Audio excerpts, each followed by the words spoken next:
Welcome guys, আমি জিয়াদ আহমেদ আকাশ চলে আসলাম আরেকটা ভিডিও নিয়ে। যেটা আগেই বলেছিলাম যে টপ 10 বাংলাদেশি অ্যাক্টর যারা আমাদের বাংলাদেশ চলচ্চিত্র সিনেমার মেরুদণ্ড, সেটারই পার্ট 2 নিয়ে আসবো। তো চলে আসলাম পার্ট 2 নিয়ে। আর যে চ্যানেল থেকে ভিডিওটি নেওয়া হয়েছে সেটা হচ্ছে ইনফ্যাক্ট বাংলা, আমারই দেশি ভাই। তো ইনফ্যাক্ট বাংলা চ্যানেলের লিঙ্ক আর ভিডিও সোর্স লিঙ্ক আমি অবশ্যই ডিসক্রিপশনে দিয়ে দেবো, আপনারা চাইলে চেক করতে পারেন। আর সবচেয়ে বড় কথা হচ্ছে, যেটা পার্ট 1 এ দেখাইছিলাম আমি, হুমায়ূন ফরিদী সাহেব, রাজ্জাক সাহেব, সালমান শাহ, শাকিব খান, তারপরে সিয়াম আহমেদ, আরিফিন শুভ, শরীফুল রাজ, এরা তো ছিলই। আর এখন এই ভিডিওতে ওখানে যাদের মিস করছেন আপনারা, জসিম ভাই, মান্না ভাই, মহানায়ক মান্না, তারপরে আমাদের মিয়া ভাই ফারুক সাহেব, আরও অনেকে আছেন যাদের ভিডিও আমরা, যেমন মিলন ভাই, এদেরকে ওই পার্ট 1 এ মানে বাদ পড়েছিল। একবারে তো একটা ভিডিও আনাতে সম্ভব না, কারণ অনেক বড় হয়ে যায় ভিডিও। যাই হোক, এটা পার্ট 2 নিয়ে আসলাম। আশা করি আপনাদের ভালো লাগবে। আর আমরা অবশ্যই এটা পুরোপুরি বিশ্লেষণভাবে আলোচনা করব। আর বাংলাদেশ চলচ্চিত্র কিভাবে আগালো সেটা নিয়েও কথা হবে। যাই হোক, কথা বাড়াবো না, ভিডিও শুরু করি। তো ভিডিও শুরু করা যাক নাকি? ওকে। বাংলা সিনেমা আমাদের আবেগ, গল্প এবং সংস্কৃতির আয়না। একজন ভালো অভিনেতা চরিত্রকে জীবন্ত করে তোলেন, আর সেই চরিত্র হয়ে ওঠে বাস্তব, যেটা আমাদের কাঁদায়, হাসায় অথবা অনুপ্রাণিত করে। তবে সব অভিনেতা সমান ভালোবাসা পান না। কেউ সাফল্যের পাশাপাশি বিতর্কে জড়ান, আবার কেউ কেউ আছেন যাদের নাম শুনলেই মুখে হাসি আর এটা মনে সঠিক শ্রদ্ধা কথা। ভরে ওঠে। যেমন তারা হিট সিনেমা দিয়েছেন, তেমনি তারা মাঝে মধ্যে দুর্বল সিনেমাতেও কাজ করেছেন, কিন্তু অডিয়েন্সদের ভালোবাসা তারা কখনোই হারাননি। তারা কখনোই অডিয়েন্সদের অপছন্দের তালিকায় নাম লেখাননি। বলেন কি? ঠিকই বলেছি খালাম্মা। তো গাইস, আজকের এই ভিডিওতে আমি আপনাদেরকে বাংলাদেশি এমন 10 জন অভিনেতাদের কথা জানাবো যাদের কোনো হেটার্স নেই। They have no haters part 2। লেকিন ভিডিও শুরু করने से पहले যারা প্রতিনিয়ত আমার ভিডিও দেখে, নিঃসন্দেহে তাদের চয়েস অনেক ভালো। যতই তুমি তেল ভরো লাইক তলায়, একটাও দেব না। লাইক একটাও দেব না। আরে এই একটা কথা সাসা, কইলা, এই তুমি একটা কবে কথা বললা? বলে, এই কথা তুমি কবে বললা? So this is going to be an very interesting video. তাই ভিডিও শুরু করার আগে চ্যানেলটা সাবস্ক্রাইব সাবস্ক্রাইব নাও করুন। প্লিজ। আরে বাহ, আপনাকে থ্যাংক ইউ। ওয়েল, তালিকার প্রথমে রয়েছে জসিম। ঢালিউডের অ্যাকশন কিং জসিম ছিলেন সেই মানুষ যিনি খলনায়ক হিসেবে ক্যারিয়ার শুরু করলেও পরে তিনি হয়ে উঠেছিলেন বাংলা সিনেমার একমাত্র অ্যাকশন হিরো। তার অভিনীত মারপিটের দৃশ্যগুলো দর্শক উপভোগ করত হাততালি দিয়ে, কারণ সেগুলো ছিল অনেক বাস্তবসম্মত এবং অনেক বেশি স্টাইলিশ। দোস্ত, দুশ্মন অথবা মাস্তান সহ এমন অসংখ্য সিনেমাতে তিনি ছিলেন মানুষদের প্রিয় নায়ক। সিনেমায় যেমনই হোক, বাস্তব জীবনে তিনি ছিলেন অদ্ভুত রকমের বিনয়ী, শান্ত এবং গরিব দুঃখীর বন্ধু। সহশিল্পীদের সঙ্গে তার সম্পর্ক ছিল একেবারে পরিবারের মতো, আর এই জন্যই আজও তার নাম শ্রদ্ধা এবং ভালোবাসায় সঠিক। উচ্চারিত হয়। আর হ্যাঁ, কোনো ধরনের কটূক্তি ছাড়া। আপনারা শুধু অপরাধীকে ধরে আনেন, কিন্তু জানতে চান না কেন সে অপরাধ করেছে, কেন সে অপরাধী। আনিসুর রহমান জসিম ভাইকে নিয়ে বলার কথা আছে।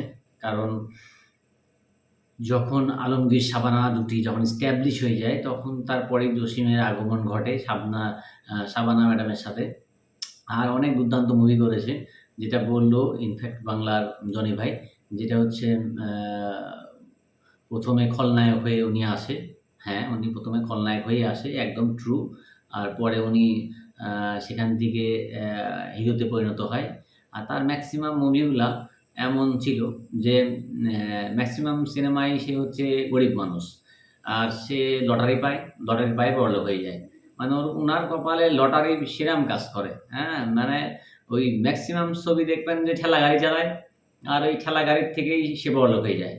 আমাদের কপালে তো ঠেলা গাড়িও জোটে না ভাই, যে ঠেলা গাড়ি চালায় বড়লোক হয়ে যাবো, সেটাও সম্ভব না। এটা সিনেমাতেই সম্ভব।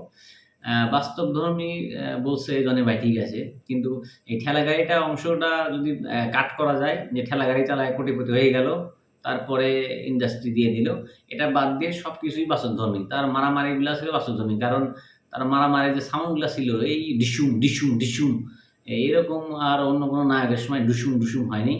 আর ওনার যে হাতের পাঞ্জা মানে মারলে পরে যে ভিলেন যে মরবে এটা গ্যারান্টি। আর মানুষ হিসেবে ছিল পর্দার বাইরে অনেক সুন্দর, অনেক হাম্বল মানুষ।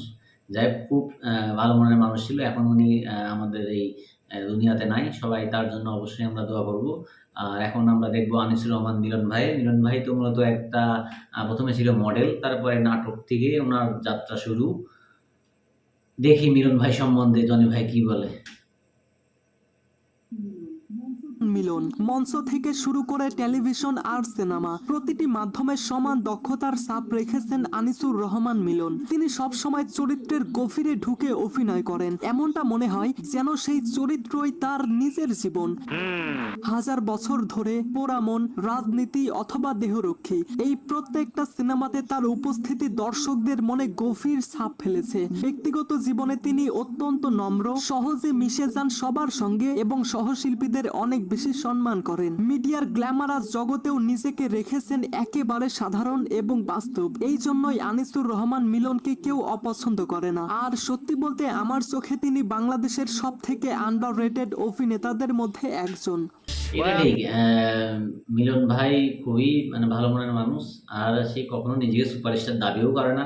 তার কথা যে আমি যে মুভিগুলা করি, যদি স্ক্রিপ্টের ডিমান্ড থাকে আমার ক্যারেক্টার অনুযায়ী যেটা আমি পারি, আমাকে সেটাতেই নিবে। আমি আ আমি তো সুপারস্টার না। আমি তো শাকিব খানের মতো সুপারস্টার না। উনি নিজেই এটা একটা ইন্টারভিউতে বলেছিলেন, আমি দেখেছিলাম। আর উনাকে নিয়ে অনেক স্টাডিও করেছি। উনি গল্প বাছেনই ওইভাবে যেটা নিজে ফুটিয়ে তুলতে পারেন ক্যারেক্টারটা। ঠিক ওইভাবেই উনার খুব কম সংখ্যক মুভি, কিন্তু যে কটা মুভি আছে প্রত্যেকটাই সুপারহিট। যাই হোক, সামনে দেখি আরো কি আছে। আপনি তো আমার শিখাইছিলেন এই রাস্তাটা ওয়ান ওয়ে, পিছের দিকে তাকানোর কোনো উপায় নাই। আসাদুজ্জামান নূর। যখনই বাংলা সংস্কৃতি, সাহিত্য এবং অভিনয়ের কথা ওঠে, আসাদুজ্জামান নূরের নাম সবার আগে আসে। তিনি শুধু একজন অভিনেতা নন, তিনি একজন সাংস্কৃতিক আন্দোলনের কর্মীও। শঙ্খনীল কারাগার, গহীনের গান সহ যে কোনো চরিত্রে তার অভিনয় ছিল একদম জীবন্ত এবং বাস্তবসম্মত। তার শান্ত স্বভাব, ভদ্রতা এবং নীতিবান ব্যক্তিত্ব তাকে আলাদা করে দিয়েছে। দর্শক তাকে শুধুমাত্র একজন শিল্পী হিসেবেই নয়, একজন অনুপ্রেরণার মানুষ হিসেবেও দেখে। এই শ্রদ্ধা এবং ভালোবাসার জায়গায় কোনো হেটার্সদের স্থান নেই। আসল দুঃখ আর নকল দুঃখের তফাৎটা বোঝানোর জন্য আপনাকে মিথ্যে কথা বলেছি। অনেক সুন্দর। ইনফ্যাক্ট বাংলার ভাই অনেক সুন্দর একটা উনার বিষয়ে রিসার্চ করছে যে উনি অনেক শান্ত মানুষ আর সংস্কৃতিমনা মানুষ। আর উনি ম্যাক্সিমাম চলচ্চিত্র যেভাবে করছে প্রায় টেলিফিল্ম টাইপের চলচ্চিত্র। আমার হয়তোবা অতটা কোনো মুভি উনার অতটা দেখা হয়নি। তো আমি যেটুকু জেনেছি উনার ব্যাপারে, যে উনি সাহিত্যিক টাইপের মুভি বেশি করে। আর যেটা রিয়েল সত্য ঘটনা অবলম্বনে যেগুলা সাহিত্যে লেখা আছে ওইগুলা নিয়ে স্ক্রিপ্টেড বেশি মুভি উনি করে। যাই হোক, এখন আমাদের মিয়া ভাই, মিয়া ভাই খ্যাত ফারুক সাহেবের কিছু জীবনী ইনফরমেশন আমরা শুনবো। তো শোনা যাক। হলিউডের মিয়া ভাই ফারুক ছিলেন 90 এবং 80-র দশকের অন্যতম জনপ্রিয় নায়ক। সুজন সখী, লাঠিয়াল, সোনার কাকন সহ এমন অসংখ্য সিনেমাতে তিনি এমন ভাবে অভিনয় করেছেন যেটা আজও দর্শক মনে রেখেছে। সহশিল্পীদের প্রতি তার আন্তরিকতা এবং দর্শকদের সঙ্গে সহজ সম্পর্ক আর পাশাপাশি সরল জীবনযাপন তাকে মানুষের চোখে কিংবদন্তি বানিয়ে দিয়েছে। তার এত লম্বা ক্যারিয়ারে কোনো ধরনের বিতর্ক নেই, যেটা প্রমাণ করে কেন তিনি সবার প্রিয়। দেখো রাইতে কইছো গুন্ডা, কখন কইলা হনুমান। যদি বাদ রোমিও চাও, ছিল, রোমিও। জলদি মাপ চাও। মৌসুমী আপার জামাই। যাই হোক, ফারুক সাহেব আমাদের মিয়া ভাই অনেক অসংখ্য সিনেমা করেছেন। একটা জুটিই ছিল যে ফারুক কবরী, ভাল লাগে। যাই হোক, তারপর উনি এমপিও ছিল আমাদের বাংলাদেশে। সব মিলাই ভালো। আর ওনাকে নিয়ে বলার অতটা আমার ইয়া নাই, তো আমি অত কিছু বলতেও পারবো না। যাই হোক, উনি যেখানেই থাকুক তার জন্য অবশ্যই দোয়া করব, কারণ উনিও আমাদের বাংলাদেশের জন্য অনেক কিছু করেছে, অনেক অবদান তারও আছে। তো সবাই তার জন্য দোয়া করবেন। তো শোনা যাক আমাদের অমর সানি ভাই। উনি হচ্ছে ছ্যাঁকা খাওয়া একজন। আমার মানে আমাদের বাংলাদেশ চলচ্চিত্রের ছ্যাঁকা খাওয়া দুজন আছে, অমর সানি আর আব্বাস ফারাজ। যারা ছ্যাঁকা খাওয়া অমর সানি ভাইয়ের ভিডিও দেখি। তুমি এসব কি বলছো? I mean Omar Sunny. 90 দশকের বাংলা সিনেমার এক জনপ্রিয় নাম ওমর সানি। রোমান্টিক চরিত্র হোক কিংবা অ্যাকশন, তিনি দুটোতেই সমান দক্ষ ছিলেন। চাঁদনি রাত, প্রেম প্রতিশোধ, কুলি অথবা ওরা দালাল, এসব সিনেমাতে তার অভিনয় আজও নস্টালজিয়া জাগায়। ব্যক্তিগত জীবনে তিনি পরিবারমুখী, স্ক্যান্ডাল মুক্ত এবং অত্যন্ত ভদ্র। সহকর্মীদের সঙ্গে মজার সম্পর্ক রাখলেও কখনো তিনি সীমা লঙ্ঘন করেননি, আর এই জন্যই দর্শক আজও তাকে ভালোবাসে এবং শ্রদ্ধা করে। আমি তোমার, চিরদিন শুধু তোমারই থাকবো। নীরব নতুন ওনার প্রেম গীত নামে একটা সিনেমা আছে সম্ভবত, অনেক সুন্দর মুভি। আর অমর সানি হচ্ছে তখনকার ছিল রোমান্টিক হিরো, মানে প্রেম টাইপের মুভি বেশি করতো। আর ওনার যে সহধর্মিণী মৌসুমী ম্যাডাম, ওই সময় তারা বিয়ে করে নেয়। তারপরে আর ওমর সানি অতটা মুভি আসেনি, আর যদিও আসছে ওগুলা ভিলেন চরিত্রে, ঠিক আছে। উনি একটা ভার্সেটাইল অ্যাক্টর, কখনো হিরো, কখনো হিরোর বড় ভাই, কখনো ভিলেন, অনেক টাইপের ক্যারেক্টারে উনি নিজেকে প্রমাণ করেছে। তাকে আর প্রমাণ করার কিছু নাই। আর যথেষ্ট শান্তপ্রণা মানুষ, তো আমার কাছে ভালো লাগে, যথেষ্ট ভালো লাগে। যাই হোক, এখন নীরব। প্রজন্মের মধ্যে নীরব অন্যতম ভদ্র এবং পরিশ্রমী একজন অভিনেতা। মডেলিং দিয়ে তার ক্যারিয়ার শুরু হলেও তিনি খুব দ্রুতই সিনেমায় নিজের একটা জায়গা করে নিয়েছেন। অমানুষ, মন যেখানে হৃদয় সেখানে এবং ক্যাসিনো সহ এমন বিভিন্ন সিনেমায় তার অভিনয় প্রশংসিত হয়েছে। ব্যক্তিগত জীবনে তিনি সহজ সরল, মিডিয়ার রাজনীতি বা কেলেঙ্কারি থেকে সবসময় দূরেই থেকেছেন। আর দর্শক জানে নীরব মানেই পরিশ্রম এবং পেশাদারিত্ব, তাই তাকে অপছন্দ করার কোনো কারণই নেই। আপনি কি খুব বেশি হিন্দি সিনেমা দেখেন? Hollywood madam, Leonardo DiCaprio. Bapparaj নীরবকে নিয়ে বলার কিছু আছে, কারণ ওর মুভি আমি দেখেছি কয়েকটা সাইড রোল হিসাবে, সাইড নায়ক হিসাবে।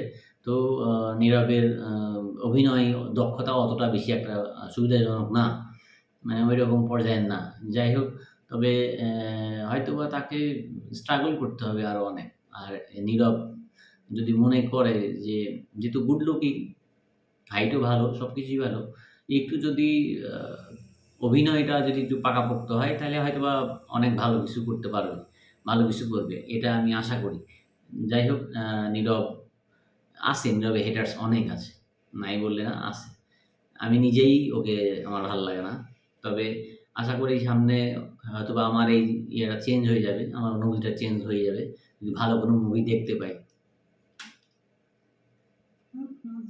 নায়ক রাজ রাজ্জাকের ছেলে হয়েও বাপ্পারাজ নিজেকে আলাদাভাবে প্রতিষ্ঠিত করেছেন। প্রেম গীত, বাবা কেন চাকর এবং প্রেমের সমাধি সহ এমন অসংখ্য সিনেমাতে তার অভিনয় দর্শকদের মুগ্ধ করেছে। তিনি রোমান্টিক চরিত্রে যেমন দক্ষ ছিলেন, তেমনি ভিলেন চরিত্রও সমানভাবে জনপ্রিয়। শান্ত স্বভাব, সহশিল্পীদের সঙ্গে সুন্দর সম্পর্ক আর পাশাপাশি মিডিয়ার বাইরে একেবারে সাধারণ জীবনযাপন, এই সব কিছু তাকে দিয়েছে এক বিশেষ সম্মান। আর এই জন্যই তার কোনো হেটার্স নেই বললেই চলে। চাচা, বাড়ি ঘর এত সাজানো কেন? আর হেনা কোথায়? মাহফুজ বাপ্পারাজে হেটার্স কিভাবে থাকবে? বাপ্পারাজ তো প্রতিটা সিনেমায় দর্শকের সমবেদনা পাইতে পাইতেই শেষ হয়ে গেছে। বাপ্পারাজের প্রত্যেকটা সিনেমায় তো নায়িকা চলে যায়, নায়িকা আর একজন নিয়ে চলে যায়, কিন্তু প্রতিটা সিনেমায় স্যাক খাই যায়। তো একটা স্যাক খাওয়া মানুষের কীভাবে ঘৃণা করবে? ওর জন্য মায়াই লাগে, ঠিক আছে। ওর সিনেমা যতগুলো দেখছি আমি, আমার মায়াই লাগছে। তো হেড তো অনেক দূরের কথা, সবচেয়ে বড় কথা স্যাক খাওয়া অভিনয় করুক, কিন্তু একদম ফাটাই করে। প্রেমের সমাধি আমার সব থেকে একটা পছন্দের মুভি, প্রেমের সমাধি বাপ্পারাজের, খুব ভালো লাগে। যারা দেখেননি প্রেমের সমাধি, একবার দেখতে পারেন। এটা কপি করা হয়েছিল কলকাতাতে, যেটা পরে বকুল ফুল এরকম নামে হয়তোবা ছিল মুভিটার নাম, ঠিক আছে। তো এখন দেখব মাহফুজ আহমেদ। টেলিভিশনের সব থেকে জনপ্রিয় মুখগুলোর একটি মাহফুজ আহমেদ, যিনি একই সাথে সিনেমাতেও নিজের জায়গা পাকা করেছেন। তার অভিনয়ে থাকে এক ধরনের নীরব শক্তি, যেটা দর্শকদের ভেতর থেকে নাড়া দেয়। শ্রাবণ মেঘের দিন, প্রহেলিকা অথবা মেঘের পর মেঘ, সত্যি বলতে তিনি যেই চরিত্রই করেন না কেন, তিনি সেটিকে নিজের মতো করে বাস্তব করে তোলেন। ব্যক্তিগত জীবনে তিনি অনেক শান্ত, ভদ্র এবং পরিবারমুখী। মিডিয়ার অযথা গসিপ বা বিতর্ক থেকে নিজে নিজেকে সব সময় তিনি দূরে রাখেন, এই জন্য তিনি সবার কাছে সম্মানিত এবং পাশাপাশি অনেক বেশি প্রিয়। আমি ভুল মানুষে ভালোবাসি নাই স্যার, আমার বিশ্বাস। ফাইনালি মান্না মাহফুজ আহমেদ একজন ট্রু জেন্টলম্যান, একজন গুণী শিল্পী, অনেক বছর ধরে ইন্ডাস্ট্রিতে আছে, কিন্তু কখনো তার জন্য নেগেটিভ কিছু আমরা শুনিনি। আমি তো শুনিনি আমার এই 35 বছরের মধ্যে আমি কখনো তার নামে নেগেটিভ কিছু শুনিনি। যাই হোক, আমার ভাল লাগে। হ্যাঁ, তার কোনো হেটার্স থাকতে পারেই না, এটা অসম্ভব। তার একটা সিনেমা ছিল হয়তো সবুজ সাথী নাম, অনেক ভালো একটা ব্যবসা সফল সিনেমা ছিল। আর লাশের যেটা করে প্রহেলিকা, ওটাও অনেক ভালো ছিল। উনি যেটা করে সেটাই ভালো লাগে, আর নাটকগুলো তো ভালো লাগেই লাগে। এখন আমাদের মহানায়ক, অনেকেরই মহানায়ক আমাদের বাংলা ইন্ডাস্ট্রি ধরতে গেলে পরে একটা এই যে একটা অশ্লীলতার যুগে যদি একটা মানুষ থাকে, হ্যাঁ, দুটা মানুষের মধ্যে একটা মানুষ হচ্ছে মান্না আর একটা মানুষ হচ্ছে শাকিব খান। তো মান্না ছিল ওই সময়, তার ট্যাগ ছিল মহানায়ক। তো আমি সেটা বলেই ডাকবো, সে মহানায়ক, আজীবন মহানায়কই থাকবে। তো ওকে দেখি মান্না ভাইয়ের জীবন কাহিনী ছোটভাবে। না, যার নাম শোনার জন্যই আপনারা এই ভিডিওর প্রথম পার্টে অনেক কমেন্ট করেছিলেন। সঠিক বলেছেন। বাংলা সিনেমার ইতিহাসে মান্না এমন এক নাম যাকে শুধু একজন অভিনেতা বললে ভুল হবে। তিনি ছিলেন একজন আন্দোলনকারী এবং একজন সত্যিকারের জনতার নায়ক, যাকে বলা হয় বাংলা সিনেমার একমাত্র সংগ্রামী নায়ক। 90-এর দশক থেকে 2008 সাল পর্যন্ত তিনি একাই ঢালিউডকে ধরে রেখেছিলেন নিজের কাঁধে। তাও সত্য। আম্মাজান, দাঙ্গা, বাস্তব অথবা লাল বাদশা, এই প্রত্যেকটা সিনেমাতে তিনি ছিলেন পর্দার হিরো। ভাইয়া, দুই বধূ এক স্বামী, লুটতরাজ, তেজি, শান্ত কেন মাস্তান, বাস্তব, বর্তমান, আরো অসংখ্য সিনেমা আছে, অসংখ্য। মাথা নষ্ট। বাস্তব জীবনেও তিনি ছিলেন মানুষের অনেক কাছের একজন বন্ধু। দরিদ্রদের পাশে দাঁড়ানো অথবা ইন্ডাস্ট্রির স্বার্থে আন্দোলন করা, এই সবের জন্য মানুষ তাকে যেমন সম্মান করত তেমন ভালোবাসতো। তার বিনয়ী স্বভাব, সহজ সরল আচরণ এবং সহকর্মীদের প্রতি সম্মান তাকে বানিয়েছে এমন একজন শিল্পী যার কোনো হেটার্স ছিল না, নেই এবং হবেও না। আমার মাথা নষ্ট, আমার বুকে কি যে কষ্ট কষ্ট ও তার একটা মুভি ছিল কষ্ট কষ্ট কষ্ট, রাইট। এই দর্শন অভিনেতা আমাদের প্রমাণ করে দিয়েছেন যে সত্যিকারের সাফল্য শুধু টাকা বা খ্যাতি নয়, বরং মানুষের মনে জায়গা করে নেওয়া। তারা নিজেরা যেমন ভালো মানুষ তেমনি ভালো অভিনেতা। এই কারণেই তাদের প্রতি মানুষের ভালোবাসা সময়ের সঙ্গে সঙ্গে কেবল বেড়েই গেছে। তো গাইস, আপনাদের মতে এই তালিকায় আর কাকে কাকে রাখা উচিত? আপনাদের মতামত অবশ্যই কমেন্টে জানিয়ে যাবেন। তাইলে চাচা, আজকের মতো আমি চাই, হ্যাঁ, so I hope you like this video. If you like this video, then subscribe to my channel and press the bell icon. Thanks for watching guys. অনেক সুন্দর একটা ভিডিও ছিল, আর প্রত্যেকটা অভিনেতাই অনেক সুন্দর ছিল। যাই হোক, এদের হেটার্স নাই বললেই চলে। হ্যাঁ, নীরব বাদে বাকি সবগুলার হেটার্স নাই। যাই হোক, নীরবে কিছু হেটার্স আছে, ওটা থাকবেই, হেটার্স থাকবেই। হ্যাঁ, যেখানে পজিটিভ থাকে সেখানে নেগেটিভও থাকবে। যাই হোক, আমার কাছে সবাইকেই ভালো লাগছে, কিন্তু বেস্ট অফ দ্য বেস্ট এই পার্ট 1 আর পার্ট 2 মিলে সবাই বেস্ট। ঠিক আছে, কারণ বেস্ট জন্যই তো নিয়ে আসা হয়েছে তাদের, আর তো কারোর নাম আসেনি। যাই হোক, আর কার নাম বাদ পড়ছে অবশ্যই কমেন্টে জানাবেন, যে এদেরও হেটার্স নাই অবশ্যই জানাবেন। তাহলে পার্ট 3 অবশ্যই আসবে। আমিও রিকোয়েস্ট করব ইনফ্যাক্ট বাংলাকে, হ্যাঁ, জনি ভাইকে আমিও পার্সোনালি বলবো যে ভাই এটা পার্ট 3 নিয়ে আসেন, ঠিক আছে। আর সাজেশন আমাকে কমেন্টে করেন, তাহলে আমিও জনি ভাইকে বলতে পারবো যে ভাই এই নামগুলাও পার্ট 3-তে আসা উচিত ছিল। হ্যাঁ, পার্ট 3 তাহলে বানান আপনি। যাই হোক, ভিডিওটা অনেক ভালো ছিল, অনেক ইনফরমেশন ছিল। যারা মান্না ভাইকে ভালোবাসেন, যারা বাপ্পারাজকে ভালোবাসেন, যারা অন্যান্য আপনাদের পছন্দের নায়ক জসিম ভাই আছে, যারা ওনাকে ভালোবাসেন, অবশ্যই ভিডিওটিতে একটা লাইক দিবেন, একটা কমেন্টে জানাবেন যে আপনার পছন্দের নায়ককে, আর অবশ্যই সাবস্ক্রাইব করে দিবেন। আর লাইক তো বানতে হয়, মানে সব কিছুই করতে হবে, এক কথায় অনেক কষ্ট করে ভিডিও বানাই আপনাদের জন্যই। আর এতগুলো ইনফরমেশন বের করতে হয়, অনেক চ্যানেল ঘাঁটতে হয়, অনেক কিছু দেখতে হয়। যাই হোক, যদি ভিডিও ভালো লেগে থাকে তাহলে একটা সাবস্ক্রাইব করে পাশে থাকবেন, আর বেল আইকন অল করে অন করে দিবেন। এখন রাত বাজে অনেক, প্রায় 2টা 8 বাজে, এত রাতে শ্যুট করছি, তো হয়তোবা অনেক কিছু মিসও হতে পারে। যাই হোক, ভালো থাকবেন, সুস্থ থাকবেন। আর বর্তমানে ঠান্ডা গরমে সর্দিতে মানুষের খুব জ্বর আসছে, এদিকেও একটু খেয়াল রাখবেন। সবাই সুস্থ থাকবেন, এটাই আশা করি। আজকের মতো এই পর্যন্তই, দেখা হচ্ছে পরবর্তী ভিডিওতে। আসসালামু আলাইকুম, আল্লাহ হাফেজ।